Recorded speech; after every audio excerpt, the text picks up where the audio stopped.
So I'm very excited to set up this panel on market making. I think it's a very siloed industry. Everyone knows the importance of market making, but not a lot of people know what goes on under the surface. I'm very excited to share this panel with Abhinav and CJ. My first question, Abhinav, to our audience who are not really aware, could you give a brief description of what market making is? Sure. So I think before we talk about market making, I think it's useful to understand just kind of how a market works. And this is not just crypto markets, it's even traditional markets. I think most people who are not in this industry assume that typically it's buyers interacting with sellers, maybe you have other traders. But I think maybe what's not so commonly known is that there is this third participant who is essentially market makers who are almost kind of acting as an invisible hand in the market, right? So at the most fundamental level, market making, the service that we provide is essentially ensuring that when there is a buyer or a seller or just anyone trying to express an opinion on the market, they are able to express that opinion in terms of buying or selling and get a fair price on their execution is essentially kind of what we are providing. Now, of course, the way we provide that, without getting into details, is of course, market makers are essentially placing orders on both sides of the book and essentially ensuring that we are then able to take that position when someone else wants to, express their opinion in whatever way. So I think the highest level, that is really what market making is. I'm sure my colleague at GSR has a much more nuanced version of that. Following up to that, CJ, what would you say are some factors that make market making effective from a company perspective? Yeah, sure. Firstly, thanks for having me. It's my first time at IBW. I travel around the whole of Asia and the Middle East looking at conferences and speaking. I must say you guys put together an epic conference. It's very well put together. It's covered really well, actually. I mean, first, the basics of market making. Who are we? Well, we are the people who makes the world spin. You don't get that until you start trading. Try going onto an exchange and buying a token. Try buying $100 and watch the price move 5%. Then you will wish you had a market maker to ensure that that doesn't happen. Basics.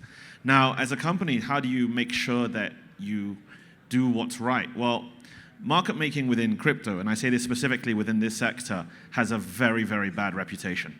I say this after 10 years in traditional finance, where I used to be at the trading floor at Morgan Stanley and Nomura in Hong Kong. Market makers in our sector in Web3, and it's a common misunderstanding of what we're supposed to do, right?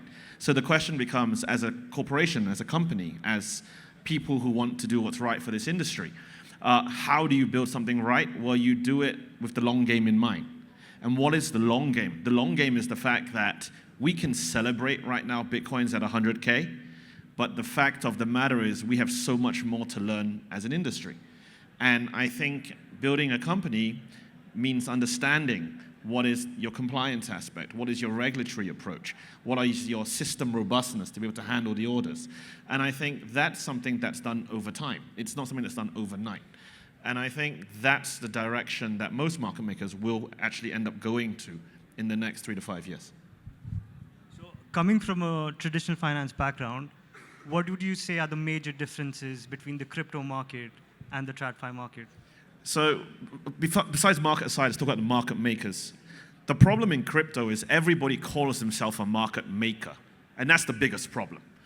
The fact of the matter is, within traditional finance, we are able to delineate and bifurcate between high-frequency prop shops and pure market makers. The banks are pure market makers. A lot of the banks on the street, your Goldmans, your Morgans, your JPs, are no longer allowed to run large prop positions anymore.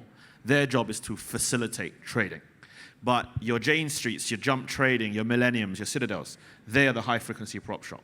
There is a very clear delineation within traditional finance, and that's something that's lacking in Web3 right now. Is it a big issue? Well, it is, right? Because as projects, as builders, you go up to a market maker who says, I'm here to do what's right for your market, but actually they're a high-frequency prop shop, which means that what they're actually going to do is trade their book for the profit of their book. And I think that sort of delineation needs to happen for our market to mature. It was very interesting. The panel before this, they mentioned that the next direction is structured products for retail. My background is structuring, so I spent 10 years doing derivative structuring. And I think before we even talk about product, the first thing that needs to happen is education, alongside technically market makers growing up and acting like proper adults in the room. And I think that needs to happen. And that's a fair point. But my follow-up to that would be, crypto markets are also very volatile. So as market makers, do you share any responsibility to the sustainability of the price, or it's just the natural course of the markets themselves? I mean, I'll let Abhinav answer that one first. Sure, yes. Crypto markets are certainly volatile. And of course, a large part of what we do is to reduce that volatility. Now, can we completely wipe out the volatility? The answer is probably no. Right? So I think every market goes through that kind of stage of being a very immature, brand new market to achieving that kind of, well, relative stability and volatility, right? Because even when we look at Bitcoin, compared to other assets, it is still construed as a fairly volatile asset, right? But when you look at Bitcoin versus, let's call it some kind of new meme coin, yes, of course, it is way less relatively volatile, but you don't get there by hiring that one market maker to then end all that volatility, right? So, usually we get, when we work with clients, this is often a question, hey, can you just not make the project volatile? Can you ensure that, you're coding in really tight spreads? And these are answers, I think, that largely comes from almost not a clear understanding of what we are doing.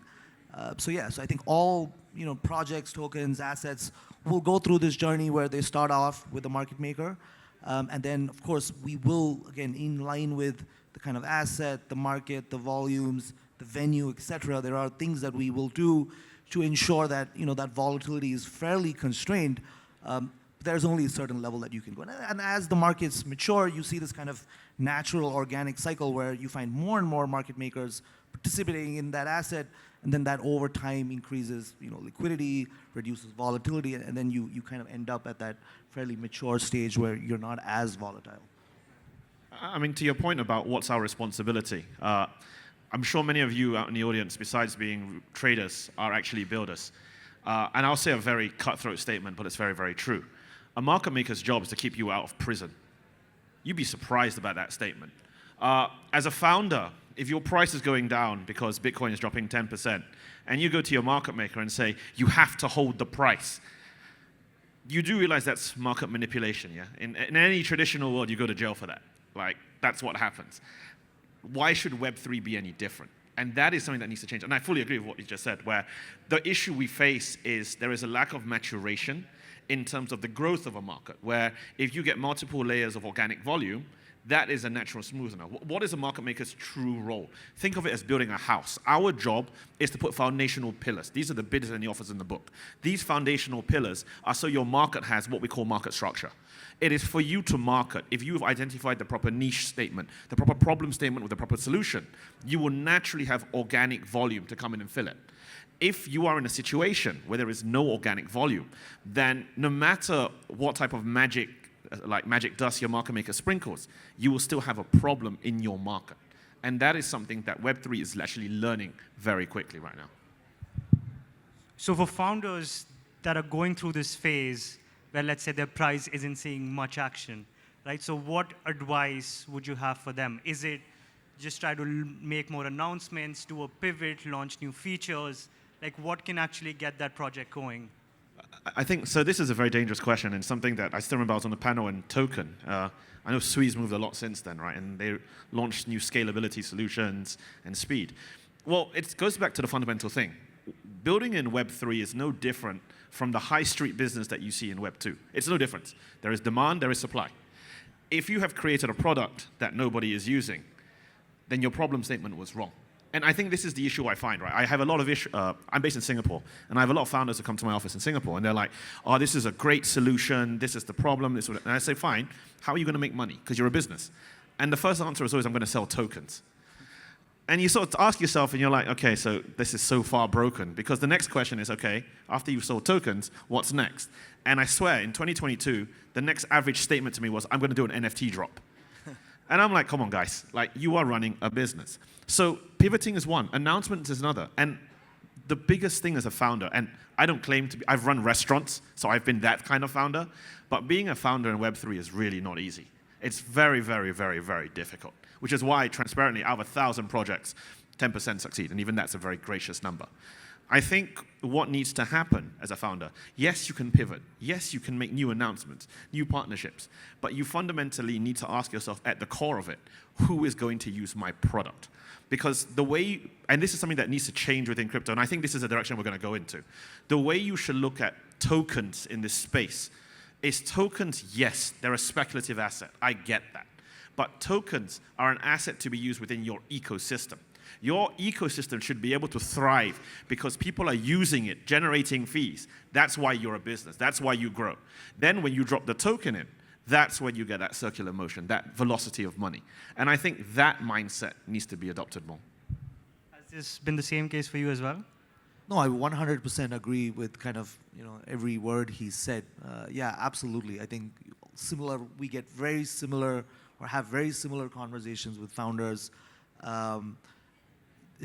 The main goal for the wrong reasons does seem to stem from, okay, it's easy to set up a token, and then for all the wrong reasons, market makers are almost looked at as that person who's going to give them that golden goose, so to speak, which is to essentially be able to liquidate those tokens. And that's the other problem, which is that the industry is filled with, without going to names, a lot of bad actors, right? Firms just propping up every day, calling themselves market makers, and kind of really making promises that can never be upheld, at least if you're trying to stay within that legal line and not go to jail, so to speak. And then that affects market makers who are also trying to play the game in the absolute fairest way that we know to be true. And that's a big problem, right? So I think one message is, I think that we spend a lot of time is on the education aspect. Just really making founders understand what the boundaries of market making are. Like, what are the levers that we have? And this is all that we can do from a kind of field of market making. So, the previous question, what do they do if they're not trading? Market making is never the answer. It's all the other things, the product, the community, the outreach, the demand. It's never the market making itself that's going to turn around your fortunes. And in fact, it would be the opposite, because even if you had no market makers and you had a phenomenal product and people were trading, actually the opposite would happen, which is that market makers would automatically step in just because there would be actually trade flow, and that would itself almost rectify that cycle. So yeah, market making is never the answer, and I think it's really all these other things that founders need to kind of get more acclimatized to in general. Yeah. So as a follow-up, since you guys have been in this space, let's say 4 or 5 years now, if not more, have you seen a shift in how founders are approaching market makers, or it's been the same throughout? So I'm going to let Abhi talk about the local market, because you obviously speak to a lot more founders here. I would say yes.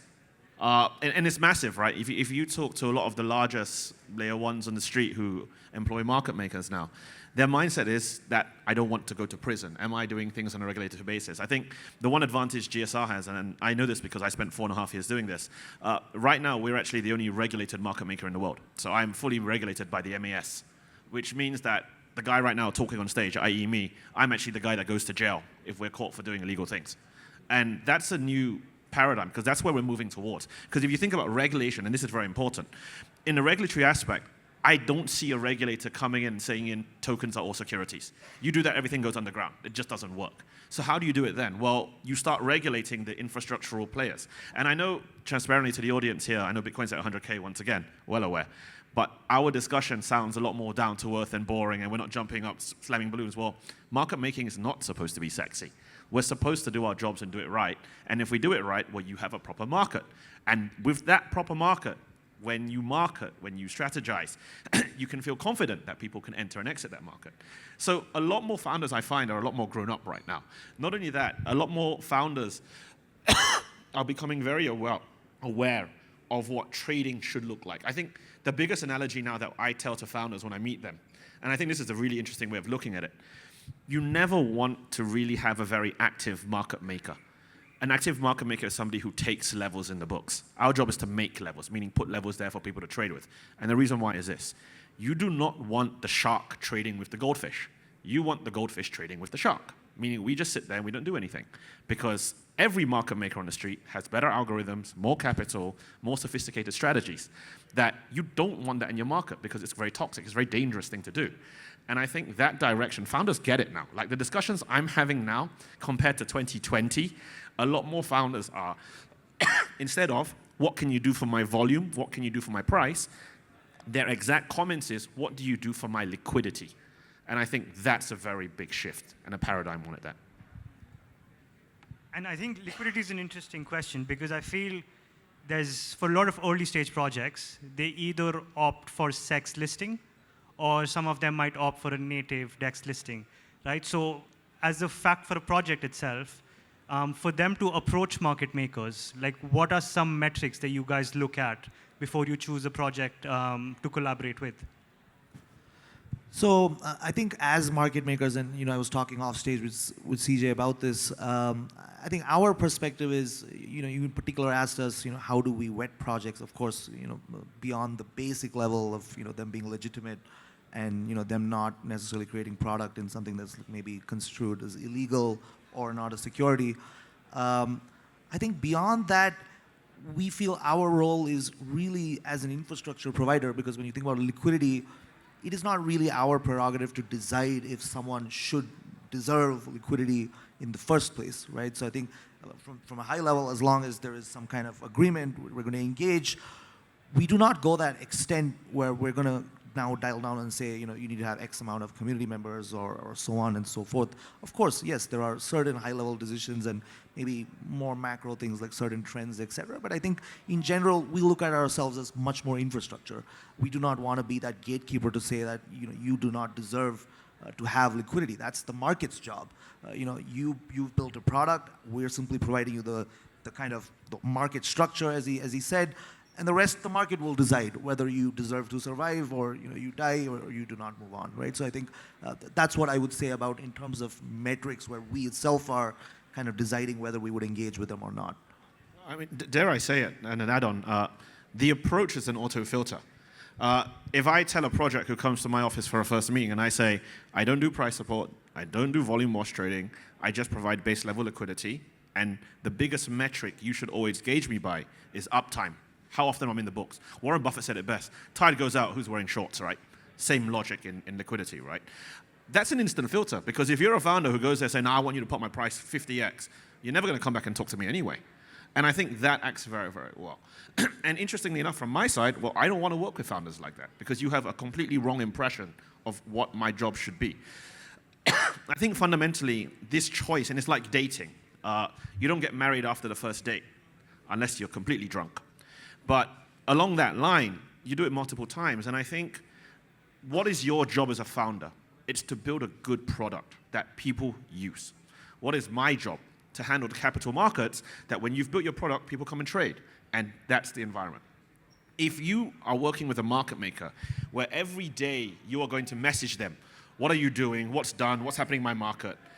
That's like my wife checking my phone every day saying, where are you? Where are you going now? It's time, you should be home, that sort of logic. There's no trust. And if there's no trust, then don't work with that market maker. It's why I always tell every project on the street, you should talk with as many market makers as you can, because it's a feeling, right? And if you work and you talk with someone who you get a comfortable feeling that they're trustworthy, they're going to do it right, they're going to do right by you and by your marketplace, then maybe that is the match made in heaven, so to speak. Like I said, our job, and I think he put it very well, we're an infrastructural pillar, we're a foundation level. We are meant to be quiet. The one thing that you want from a market maker, we should never be heard from. All you should know is we're seen doing our jobs. That is a market maker. We're not supposed to, it's why you don't see GSR as like the platinum sponsor here, right? We're not supposed to do that. If I do that, people think we start manipulating markets, and I don't want that impression. So to that point of filtering, it's auto-filtered in terms of how you talk to projects. And I think that's the type of founders we work with. It's interesting. And more from a global perspective, in your conversations with regulators, how has that gone? Is it jurisdiction specific? Do you see some areas that are more progressive than others? I think you actually have to bifurcate that question, and I say bifurcate in terms of bifurcate the industry. I think there's one element where we talk about the capital trading of tokens, and there's another aspect of you talk about the building and tech. Every regulator wants builders. That's the truth right now. You go to any regulator, say, I want you to set up this sandbox for incubation of projects, they're all going to say yes. The next thing is then, oh, but I want you to open up an exchange that allows retail to trade. That's where regulators start coming into the picture. I would say that post the election in the US, regulators have become a lot more progressive. Interestingly enough, I think Asia, and India is obviously one of the strongest regions within that. I think we are shifting in that direction. India, obviously, on a regulatory standpoint, is finding its feet. But in the rest of Asia, you have the likes of Singapore, Hong Kong, Korea. I mean, forget the recent martial law thing, which lasted a couple hours. But that aside, they actually have proper reg protection.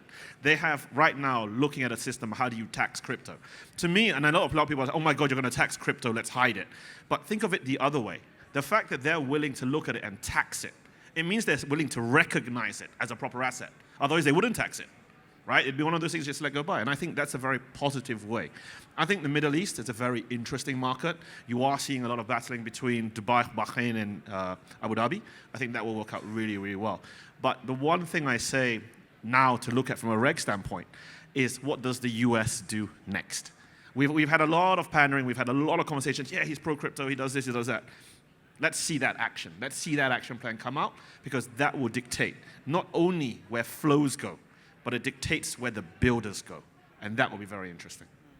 I mean, I think US in this regard stands as a leader because a lot of countries, they take encouragement from how the US actually creates its policies. So I think they look at US as a foundation, and they'll probably add some nuance to it and create their own policies. So in this regard, Abhinav, how do you think is the Indian market evolved since you joined 39K? Yeah, so I think Indian market has been an interesting one. I think if we look back to 2017, 2018, the three exchanges in India would trade, I think, about $1.5 billion per day in trading volume. And of course, if we look at it today, it's probably fallen off the cliff. It's about $20 million per day. So obviously, you can see that huge drop off. Now, why is that? Of course, I think most of it is still because of that, the addition of that kind of TDS, which was the tax deductible at source, which really impacted the largest volume traders, which were essentially the high frequency trading group, right? Market makers, HFT traders, which typically in most exchanges usually constitute 60, 70, 80 odd % of volumes. And I think that's why you've seen that huge drop. But I think what's also true is it hasn't deterred retail investors in India. There are still loads of retail investors, and you see it now, especially in moments, euphoric moments, like the period we're in, you can see great trading volumes. And so I think from a retail perspective, I think they still haven't really lost a kind of hope or the need or want to buy crypto in India. It's still very much active. And I think, the other day I was talking to some exchange leaders in India. I think they said user numbers have almost doubled in the last year or so. So I think from that perspective, things are looking great. And of course, I think India is, again, we've got a lot of politics in the country. We are a population of 1.3 billion. A lot of people, if you look at people, where are people trading crypto? It's usually tier 2, tier 3 cities where incomes are, typically actually fairly low. So you can almost infer that a lot of the people are buying it more just as speculation, gambling, hope. And these very same people come back complaining to the government saying, I've lost all my money. So you can see kind of why the government is kind of wary about really unchaining this, right? So I think the way we look at it, it's more like they're trying to see if they can bring some order within the industry, whether that's on the custody side. You've got your latest incidents of Wazir X, losing whatever $250 million of extremely, retail capital that's probably, hurt a lot of people. So of course, those kind of incidents do not help. And if anything, they've further delayed kind of positive regulation. But yeah, we can't really blame them because it is the reality. And of course, they're doing what's right by the larger population. But I think it's also to say that they cannot turn a blind eye towards what's happening globally. And I think that's what's really interesting about places like the US. I think once they come out with, I think it's also going to be a little bit of a herd mentality. Like a lot of countries are going to be watching. And the thing is, most countries tend to not have too many options because of this kind of regulatory arbitrage that almost comes, right? Because if they are really pro and some other nation is not, you find brain drain and you find everybody else leaving and capital flight. So I think it'll be very interesting to see what they do, because that's then going to largely determine how countries like India and other kind of large developing economies are going to really look at this and say, okay, we need to now figure out a way. But I think India is doing it. I think there's positive. We talk to them regularly. So I think it's positive, but it will still take some time, just given the nature of the economy itself. I mean, I think Binance being a prime example, right? Now, recently they got legal, now they are registered as an entity here in India. So I think that's definitely a step forward, but I think there's still a long way to go. Being aware of time, I'll just ask one final question, which is the rise of meme coins. I think meme coins have taken away a lot of attention and volume for, let's say, alts or major alts. So what do you guys have? Do you guys have an opinion on it? And now I think even Coinbase has started listing, even Binance has started listing some of these major meme coins. So what's your take on that? I'm 40 years old. I was a skeptic at the beginning. However, I have sort of changed my viewpoint a bit on that. And the reason why is this. Meme coins are very reminiscent of NFTs. It's very reminiscent, but there's one big difference.